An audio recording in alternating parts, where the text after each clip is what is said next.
Olá, você que nos acompanha aqui neste canal, eu sou Williams Corel, pastor da Primeira Igreja Batista em Guapimirim, Rio de Janeiro. Estamos realizando estudos no Evangelho de Mateus e tem sido um privilégio, um prazer poder participar com você nessa conversa, nesse debate. E peço que você curta, compartilhe depois o vídeo, comente, deixe pergunta, contribua com ideias. Tudo isso é importante para o nosso crescimento cristão, ok?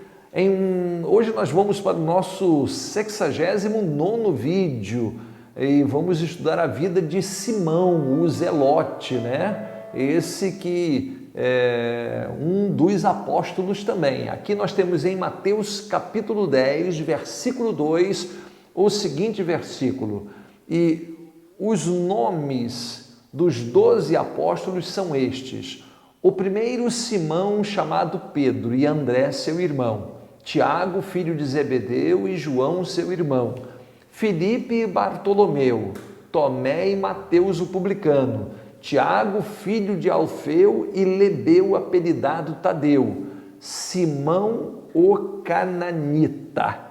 Então, Simão, o cananita, esse é o nosso personagem de hoje, né? Você sabe que nós já temos um apóstolo chamado Simão, mais conhecido dele, Simão, que Jesus apelidou de Pedro, né? Então nós temos agora Simão, o cananita, certamente para fazer uma diferença, né? Ele é chamado de o cananeu, de o cananita em Mateus 10:4 e em Marcos 3:8. Agora ele é chamado também de Simão, o Zelote, em Lucas 6,15. Na relação de Lucas ele aparece como Simão, o Zelote. O trabalho, lugares que são apontados como possíveis fontes de trabalho, áreas de trabalho de Simão o Zelote, apontados pela tradição, são Bretanha, Espanha, Ásia Menor, Mesopotâmia, Síria, Pérsia, enfim, quase o mundo todo. Quase o mundo, só faltou Egito aqui, né? A África, né? Nós temos aqui ainda sobre o seu martírio, há várias versões, há 3 versões principais sobre a sua morte. Ele teria sido crucificado, queimado ou cerrado vivo. Então são 3 possibilidades e 3 narrativas que encontramos em escritores antigos sobre a sua morte. Mas tem um aspecto assim muito bacana, apesar de Simão Zelote não ter grande participação no texto bíblico do Novo Testamento, mas a gente aprende uma coisa assim fenomenal. Porque o fato de Jesus ter trazido um publicano, Mateus, e um zelote, Simão, para o mesmo grupo, isso é digno de nota. Isso é digno de nota.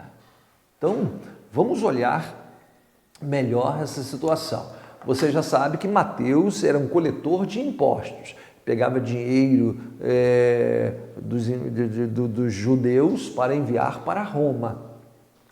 E o Zelote? O Zelote era um grupo político, né? Nacionalista, que brigava mesmo, né? Se tivesse que matar e morrer, faria. E ele contra o Império Romano, eles queriam a libertação do povo de Israel, um grupo nacionalista mesmo. E aí, gente, você colocaria 2 inimigos mortais? Porque se até o povo não gostava dos publicanos, que dirá um zelote, hein, gente? Dirá um zelote. E Jesus colocou esses 2 personagens como um grupo assim próximo dele. Agora eu vou fazer aqui um salto aqui num texto de Isaías 11. Está lembrado que a Bíblia diz lá em Isaías sobre o renovo do Senhor, Isaías capítulo 11, a partir do verso 1, em que muita gente interpreta aquele texto como sendo um texto para o milênio, quando vai haver 1000 anos de paz aqui e tal. Eu não tenho essa interpretação.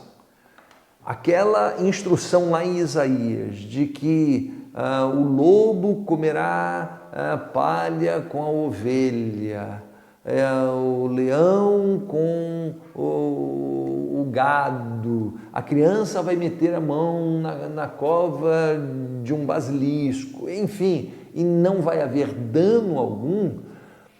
Eu considero aquele texto, que é um texto messiânico, e isso nós concordamos com qualquer intérprete da Bíblia, mas é do milagre que Deus faz na vida das pessoas. A grande modificação que Jesus faz na vida da pessoa tende a derrubar os muros da separação. Quando nos convertemos, Efésios 2, a Bíblia nos diz que Cristo derruba os muros que nos separavam, inclusive judeus e gentios.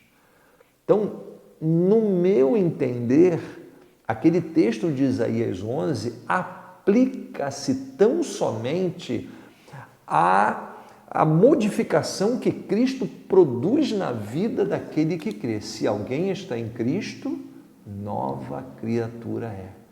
Deus faz até inimigos, arqui-inimigos, sentarem-se juntos.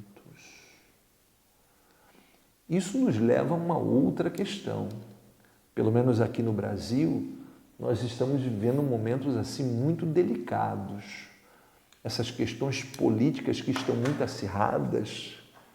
Vejam vocês que em 2018, na última eleição presidencial, nós tivemos assim, até hoje o Brasil está dividido e muitas igrejas continuam fracionadas por causa daquela visão, de um partidarismo daqui e dali. Sem querer entrar em pormenor, quem está certo, quem está errado, emitir alguma opinião nisso aí, não vou fazer isso, mas eu queria dizer o seguinte: é lamentável que a gente esteja vivendo esse momento. Quando Jesus esteve aqui, ele conseguiu colocar sentados juntos um publicano e um zelote.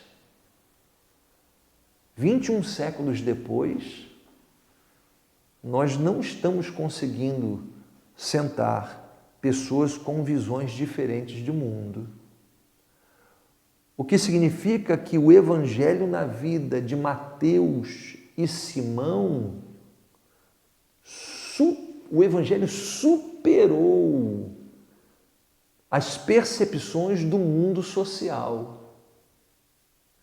O evangelho que nós estamos vivendo no século XXI não permite isso. O que significa que a nossa fé está pequena e fraca demais.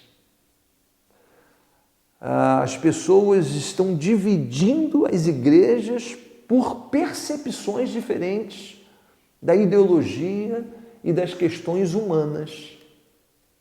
Aquilo que deveria nos unir muito mais não está tendo condições de superar as divergências. Então, é muito bacana que Jesus tenha colocado no seu corpo apostólico pessoas tão distantes entre si.